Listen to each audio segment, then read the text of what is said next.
National Conference vice president Omar Abdullah ने दावा किया है कि पीडीपी और बीजेपी का बहुत जल्दी गठबंधन हो जाएगा, क्योंकि इससे पहले राम माधव जो एक्टिव हुए हैं बीजेपी आरआरएसएस के लीडर, वो पहले भी इस अलायंस की एक कड़ी बन चुके हैं। लेकिन इसमें कितनी हकीकत है, क्या हकीकत में ये सही है? पीडीपी और बीजेपी एक बार फिर होने जा रही है साथ में। हमारे साथ बात करने के लिए BJP senior leader Devendra Singh Rana ji हैं। सर, आप नेशनल कॉन्फ्रेंस का हिस्सा रहे हैं।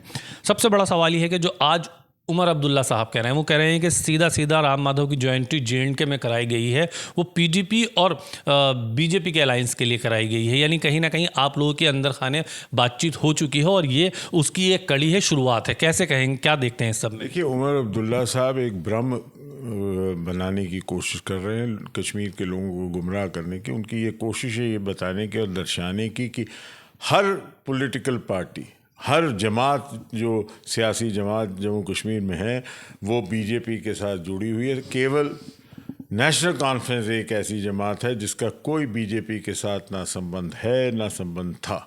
जो 2014 की अलायंस की वो बात कर रहे हैं कि राम माधव जी ने पीडीपी के साथ कही, मैं बड़े वसूख और जिम्मेवारी से ये कह रहा हूँ कि 2014 में नेशनल कॉन्फ्रेंस ने उनके ही नेतृत्व में, मैं उस टीम का हिस्सा था, भरपूर कोशिश की, अनथक कोशिश की कि किसी न किसी तरीके हमारे 15 सदस्यों के साथ भाजपा के साथ गठजोड़ हो जाए और सरकार बन जाए। यानी आप ये दावा कर रहे हैं कि उमर अब्दुल्ला साहब ने कोशिश की थी बीजेपी से गठबंधन करने की उस समय जब पीडीपी के साथ मिलकर बीजेपी ने सरकार बनाई थी? मैं ये कह रहा हूँ कि मुसलसल कोशिश हुई उस ज़माने में, और यहाँ तक कि उमर अब्दुल्ला साहब उस उपलक्ष्य में माननीय अमित शाह जी, जो उस वक्त अध्यक्ष थे भाजपा के, उनसे भी जाके उन्होंने भेंट की और राम माधव जी से भी भेंट की, दिल्ली में आके भेंट की और चर्चा करिए कि वो सरकार बनाने को तैयार हैं और जितनी भी शराइत होंगी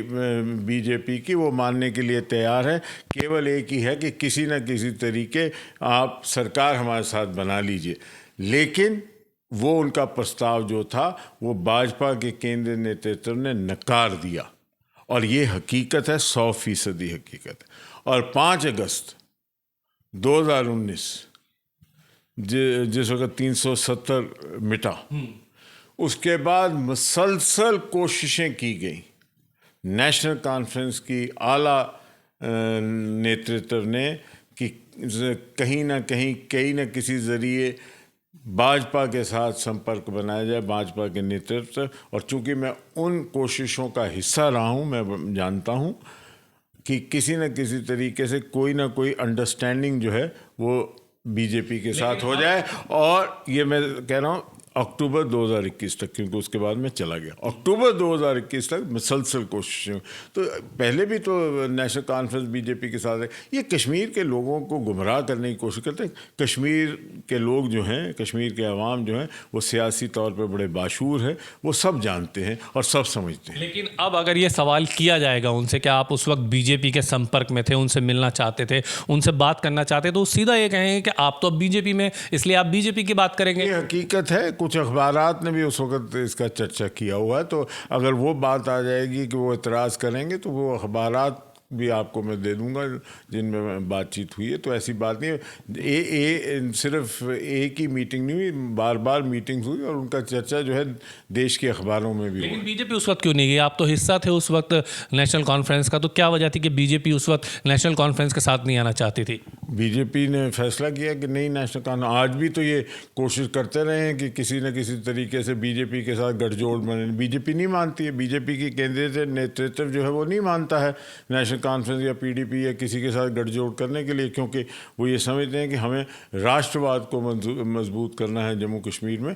और जो जिस किस्म की ये नैरेटिव लाना चाहते हैं उसके साथ बीजेपी एग्री नहीं करती है। एक और अहम सवाल है सर, बीजेपी लगातार ये कह रही है कि हम सरकार बनाएंगे, लेकिन अगर नंबर पूरे नहीं आते हैं तो ऑप्शन क्या है बीजेपी के पास? क्या राष्ट्रवादी विचारधारा के दलों के साथ आप जाएंगे जो नेशनलिस्ट होने की बात करते हैं? आप 8 तारीख तक इंतज़ार कर लीजिए, आपको इन सवालों का जवाब मिल जाएगा।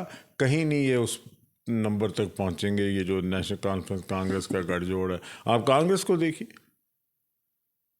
कांग्रेस भी अपॉर्चुनिस्ट है और जम्मू कश्मीर में कांग्रेस ने हमेशा यही खेल खेला है आज से नहीं, 1947 से।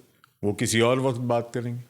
चलिए सर, कीमती समय दिया, बहुत बहुत शुक्रिया बातचीत करने के लिए। साफ ये कहना है कि इस बात का मैं खुद गवाह हूँ और कई अखबारात इस बात के गवाह हैं कि जिस वक्त उमर अब्दुल्ला बीजेपी से मिलकर गठजोड़ करना चाहते थे, ये एक बड़ा सवाल है, क्या घाटी में हकीकत में नेशनल कॉन्फ्रेंस बीजेपी के साथ जाना चाहती थी, जिस तरह का दावा किया जा रहा है, या आने वाले समय में जम्मू कश्मीर की आवाम के दिमाग में एक सवाल या निशान जरूर पैदा करेगा। वीडियो जर्नलिस्ट साजिद के साथ ताबिश कमाल, दिल्ली।